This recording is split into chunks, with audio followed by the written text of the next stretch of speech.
Hello lovely people, I hope you all are doing well. आज की class में हम लिटरेरी करियर ऑफ चौसर की बात करेंगे। Literary career of Chaucer. Alright, since we are dealing with the 14th century literature, और last class में जिस एस्पेक्ट की हमने बात करी थी वो एस्पेक्ट एसोसिएटेड था आपका बाइबल के साथ, और बाइबल की ट्रांसफॉर्मेशन के साथ जो 3 राइटर्स मैंने आपसे डील करे थे। First was John Wycliffe, second was William Tyndale and third one was Miles Coverdale. Bible के पर्सपेक्टिव से एक इंपॉर्टेंट बात मैं आपको कहना भूल गया था, that is the significance of year 1611। 1611 जो ईयर है ब्रिटिश इरा के अंदर, ब्रिटिश लिटरेचर के अंदर, उसकी बहुत बड़ी सिग्निफिकेंस है और ये एग्जाम में लॉट मेनी टाइम्स पूछा गया है। तो 1611 का रेलेवेंस क्या है डियर स्टूडेंट्स, कि 1611 के अंदर authorised version of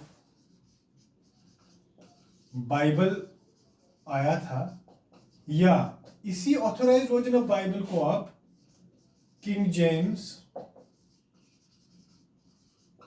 first version भी कहते हैं। तो नटशेल में 1611 को याद रखना है, और 1611 year is associated with the arrival of the authorised version of the Bible और King James first Bible. Alright, now we are going to deal with the literary career of Geoffrey Chaucer, और इसके literary career में से question जो है उसकी बहुत high expectation रहती है। तो एट वेरी आउटसेट जितने भी पार्ट्स में जोफ्री चौसर का लिटरेरी करियर डिवाइड था उनको हम लिखने की, समझने की और क्वेश्चन को निकालने की कोशिश करेंगे। तो first was French career, second was Italian and third one was English. Alright, ये लिटरेरी डिवीजन है। क्वेश्चन ये बन सकता है कि in how many parts the literary career of Geoffrey Chaucer was divided. So it was divided into 3 parts, and the chronological sequence of the 3 parts is first is French, second is Italian and third one is English. Alright, अब सबसे पहले हम French career की बात करेंगे कि French career में चौसर ने कौन कौन से वर्क्स को लिखा था। तो first was the book of Duchess and second was a long poem जिसका टाइटल क्या था, ABC। पहले हम टाइटल्स की बात करेंगे, उसके बाद हम डिटेल में बात करेंगे। Second career was, as you know, Italian, and Italian career is very important from the perspective of exam. Italian career के अंदर चौसर ने और भी बहुत सारे वर्क्स को लिखा था जिनका टाइटल क्या था। First was Troilus and Criseyde, second was the Parliament of Fowls,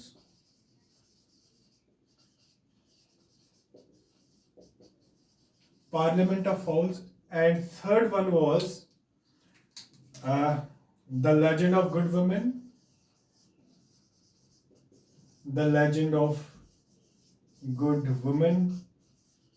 and fourth and last one was the House of Fame. Alright, तो इटालियन करियर के अंदर चौसर ने 4 वर्क्स लिखे थे, टाइटल मैंने डिस्प्ले कर दिए हैं। Troilus and Criseyde, parliament of fowls, the legend of good women and house of fame. अब हमारे पास डियर स्टूडेंट्स एक करियर बचा, that is English career. Third one is English career, और इंग्लिश करियर के अंदर एज यू नो चौसर ने सिर्फ एक ही वर्क लिखा है, and that very work is most important work from the perspective of UGC NET and every competitive exam. इस करियर के अंदर चौसर ने एक ही वर्क लिखा था, that was the masterpiece, the Canterbury tales.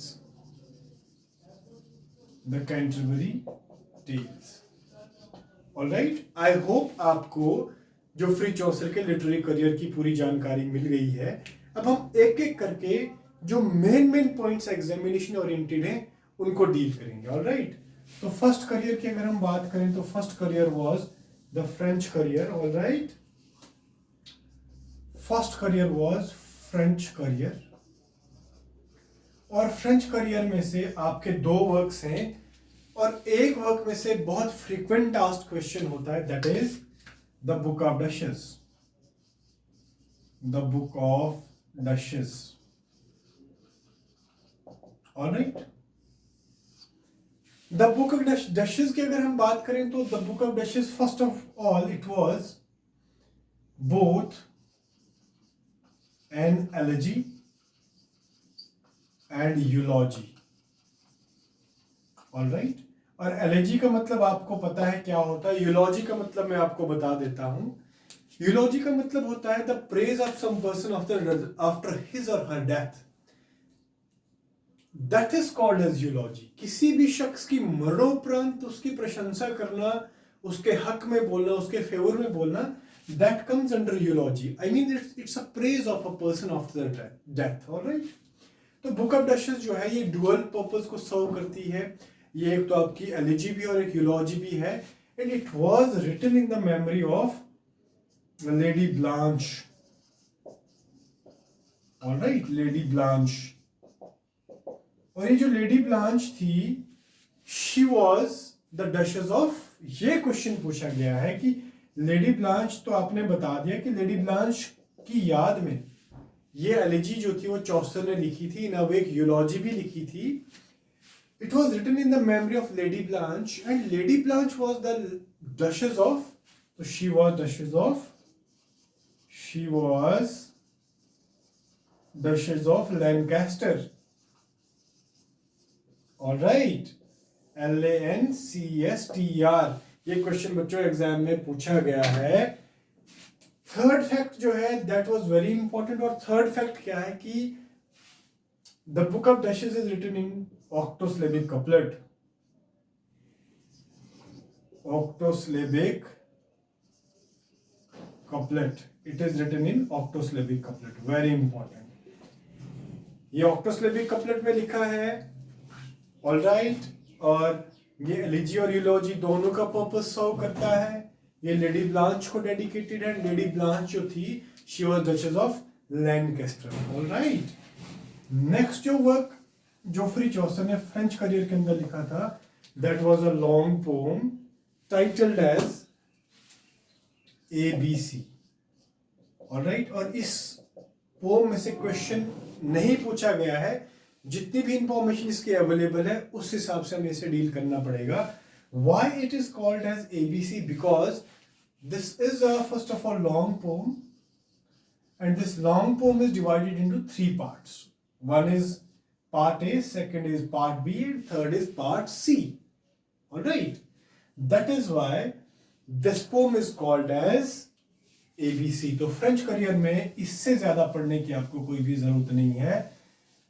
Dushes, I mean this, the book of Dushes is very important. वो elegy भी है, यूलॉजी भी है, ब्लांच पे लिखा गया है, और ब्लांच जो थी, she was the डशेस of Lancaster. Second career is very important, it is Italian career.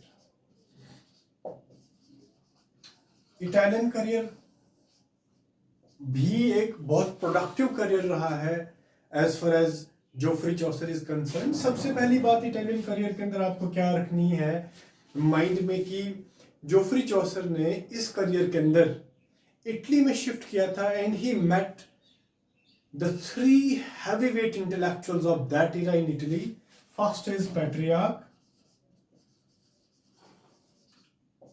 second is Dante, and third one is Boccaccio.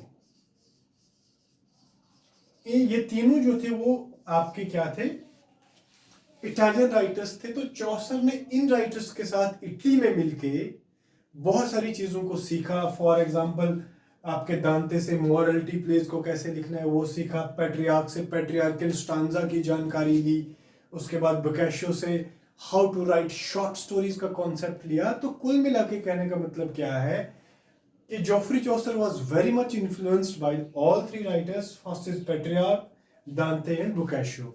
Since we are dealing with the literary career, और Italian career के अंदर most important works apart from Canterbury Tales जो है वो चौसर ने लिखे हैं.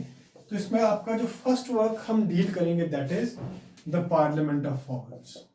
Very important work, the Parliament of false.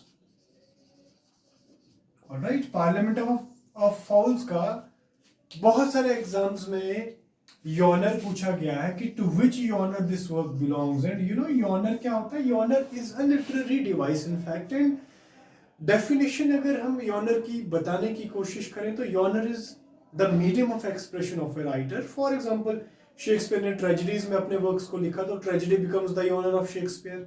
Wordsworth ने पोम में लिखा तो पोम्स जो थी that was the genre of Wordsworth. तो इन नटशेल इफ समबडी और by chance there might be a question on the yoner, the yoner का जो literal meaning है it's the medium of expression of a writer. तो parliament of falls का yoner क्या है? first of all it's a beast fable, very very important.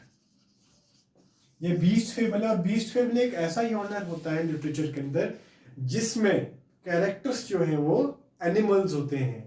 most of the characters are animals. all right, that's why Parliament of Fowls is called as beast fable. तो Parliament of Fowls जो है first of all it's the celebration of the marriage of Anne of Bohemia and Richard second. ये fact बहुत important है कि ये किसकी marriage को सेलिब्रेट करता है. तो it celebrates the marriage of Anne of Bohemia and Richard second. अब यहाँ पे एक बहुत इंपॉर्टेंट फैक्ट है, हालांकि एग्जाम के पर्सपेक्टिव से शायद वो उतना ज्यादा इंपॉर्टेंट नहीं है. That is the concept of Valentine day. Right, Valentine day. तो वैलेंटाइन डे का जो कॉन्सेप्ट है वो 14th सेंचुरी से शुरू हुआ था और चौसर के इस वक्त से शुरू हुआ था. कैसे शुरू हुआ था थोड़ी सी मैं आपको कहानी बता देता हूँ. Anne of Bohemia and Richard second जो थे इनकी मैरिज पे ये वर्क बेस्ड है और दे वर ऑफ 14 ईयर्स.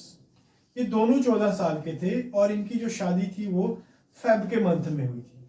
तो 14 फेब को इनकी शादी हुई, 14 ईयर इनकी एज थी. तो दैट्स वाई वहां से आपके वैलेंटाइन डे का कॉन्सेप्ट जो है वो शुरू हुआ. मोरओवर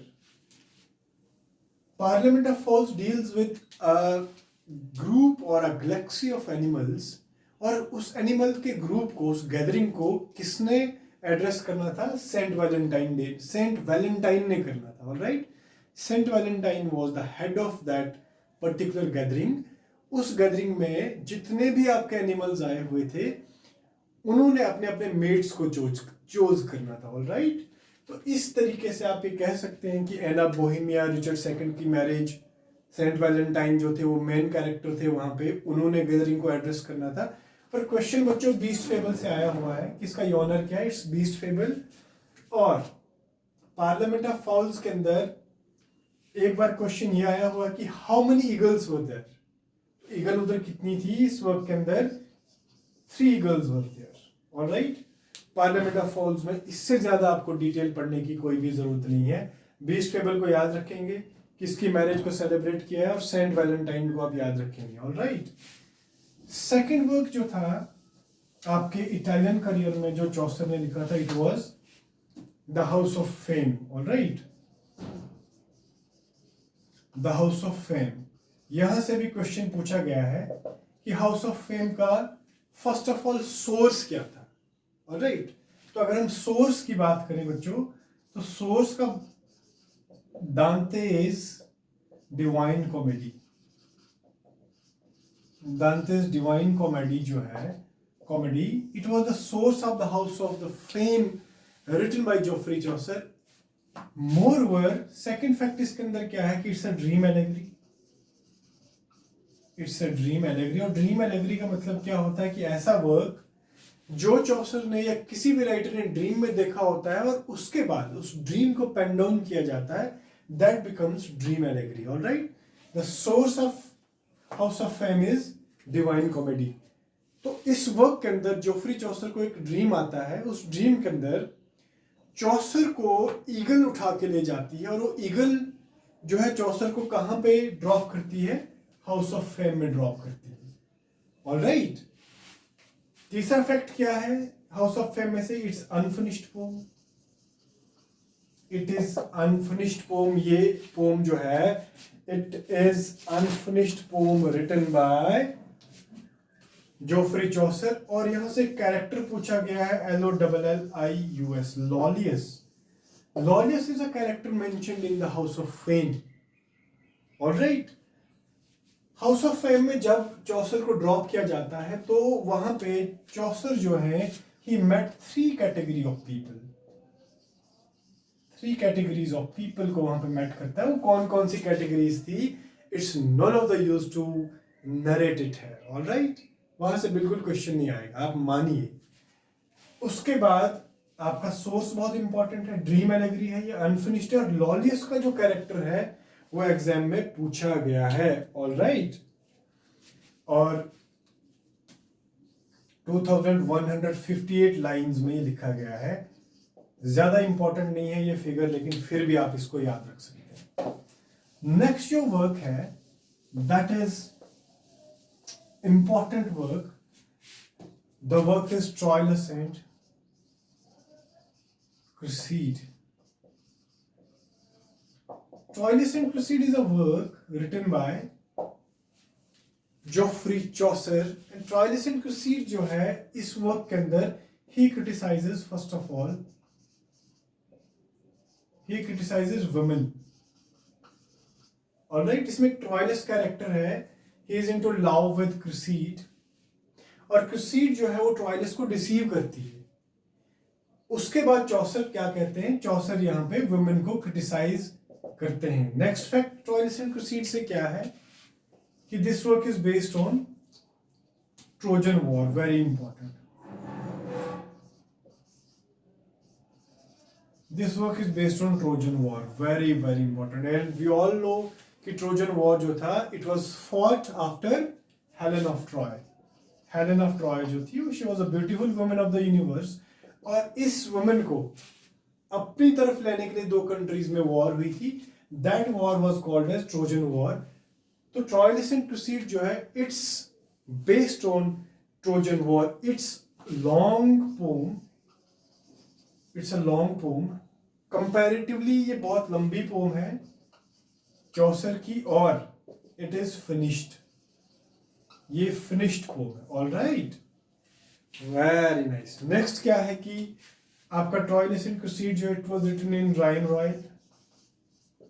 राइम रॉयल भी बोलते हैं इसको, राइम रॉयल भी बोलते हैं। ये बहुत इंपॉर्टेंट फैक्ट है, ये राइम रॉयल में लिखा है। और राइम रॉयल का जो इंट्रोडक्शन था लिटरेचर के अंदर वो किसके द्वारा किया गया था? Who introduced rhyme royal in literature? It was Geoffrey Chaucer. और अप्रूवल जो था, who approved the rhyme royal as a writing technique? It was done by Edward III. Important है ये। और इसका सक्सेसफुल यूज किसने किया था? किंग जेम्स फर्स्ट ने किया था। और किस वर्क में किया था? किंग स्क्वायर में किया था। ऑलराइट, किंग स्क्वायर में, ये आपको मालूम होना चाहिए। और राइम रॉयल का कंपोजिशन क्या है? इट्स अ 7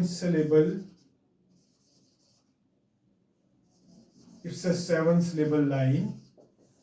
इसमें in fact it's a 7 syllable line, or you can say 7 stanza line, 7 stanza line। और इसका कंपोजिशन क्या है? A B B C C. ये आपको याद रखना है, A B B C. It's very important. तो let me fill the ink in marker. Anyway, ink fill करने का हम टाइम वेस्ट नहीं करेंगे, नए मार्कर यूज करते हैं। तो मैं आपसे बात कर रहा था ट्रॉइलस एंड क्रूसीड की। ट्रॉइलस एंड क्रूसीड के अंदर आपको पता है कि it's based on Trojan war. Troilus Criseyde से प्यार करते हैं, क्रूसीड डिसीव करती है। ऑलराइट,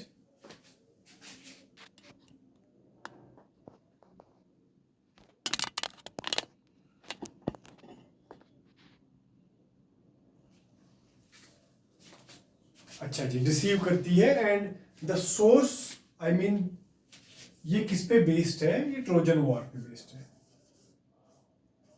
ट्रोजन वॉर पे, ये आप याद रखेंगे। ऑलराइट, इसके बाद आपके ट्रॉयलिस क्रूसीड के अंदर ही कुछ कैरेक्टर्स हैं, जैसे कैलचेज एक कैरेक्टर है, वेरी इंपॉर्टेंट, CALCHAS, ये एग्जाम में पूछा गया है। कैलचेज इज द सूथसेयर। कैलचेज का कैरेक्टर रट देना है कि कैलचेज का कैरेक्टर किस वर्क के अंदर है, ये ट्रॉयलिस क्रूसीड के अंदर है। ऑलराइट, एंड मोर इंपॉर्टेंटली अगर मैं बात करूं, और एग्जाम में क्वेश्चन पूछा गया कि ट्रॉयलिस क्रूसीड जो है वो किस राइटर को चौसर ने डेडिकेट किया था, so this work was dedicated to John Gower, very very important. और जॉन गॉवर कौन थे? John Gower was a close contemporary of Geoffrey Chaucer, जिसको चौसर जो थे वो क्या कहते थे? मॉरल गॉवर कहते थे। अब एग्जाम में डायरेक्टली क्वेश्चन आ सकता है कि मॉरल गॉवर कौन थे? मॉरल गॉवर जो थे वो आपके जॉन गॉवर ही हैं, और जॉन गॉवर के क्लोज कंटेम्पररी हैं ये। और Troilus Criseyde is directly dedicated by Geoffrey Chaucer to moral Gower. Alright, Pandarus इसमें कैरेक्टर हैं, PANDERUS। पेंडरस के अलावा डायोमीड इसी वर्क के अंदर एक कैरेक्टर है। नेक्स्ट कैरेक्टर का आप नाम लिख लें, Cupid and Hector. Cupid and Hector, ये चार कैरेक्टर्स का नाम आपको मालूम होना चाहिए। ये चारों कैरेक्टर्स आपके किस वर्क के हैं? ट्रॉयलिस क्रूसीड के वर्क हैं। अब अगर हम इटालियन करियर के लास्ट वर्क की बात करें तो it was the legend of good women, very important, the legend of good women, बहुत ही इंपॉर्टेंट वर्क है, यहां से क्वेश्चन पूछा गया है। अब क्वेश्चन किस तरीके से पूछा गया है? एक बार तो क्वेश्चन ये पूछा गया है कि लेजेंड ऑफ गुड वर्क जो है, इस वर्क को लिटरेरी सेंस में चौसर ने क्या कहा था? It was called as palinode. Palinode क्या है बच्चों? पैलिनोड एक लिटरेरी डिवाइस है, और पैलिनोड का मतलब क्या होता है वो मैं आपको समझा देता हूं। फॉर एग्जाम्पल, जोफ्री चौसर ने ट्रॉयलिस क्रूसीड के अंदर वुमेन को क्या किया है? क्रिटिसाइज किया है। एज यू ऑल नो कि जितने भी वर्क्स चौसर ने 14th सेंचुरी में लिखे हैं, मोस्ट ऑफ द वर्क्स जो है वो ड्रीम एलेगरी में लिखे हैं। तो जब जोफ्री चौसर आपके ट्रॉयलिस क्रूसीड के अंदर वुमेन को क्रिटिसाइज करते हैं, तो चौसर को ना ड्रीम आता है, चौसर ड्रीम देखते हैं, और उस ड्रीम के अंदर गॉडेस एक्लेक्टस, ACLETEIS, गॉडेस एलेक्टस जो हैं वो चौसर को ख्वाब में आते हैं, और वो जो गॉडेस है वो चौसर को बोलती हैं कि अब आपको एक ऐसा वर्क लिखना चाहिए that will be based on the praise of women. तब उन्होंने the legend of good women को लिखा। यानी पैलिनोड का क्या मतलब है कि अगर राइटर एक वर्क में किसी एक पर्टिकुलर सेक्शन को क्रिटिसाइज करता है, तो दूसरे वर्क में उसी पर्टिकुलर सेक्शन को प्रेज मिलनी चाहिए। I mean the literary shift from one work to another is called as palinode. Alright, और लेजेंड ऑफ गुड वुमेन एक ऐसा वर्क है जिसमें फॉर द फर्स्ट टाइम एक अनसक्सेसफुल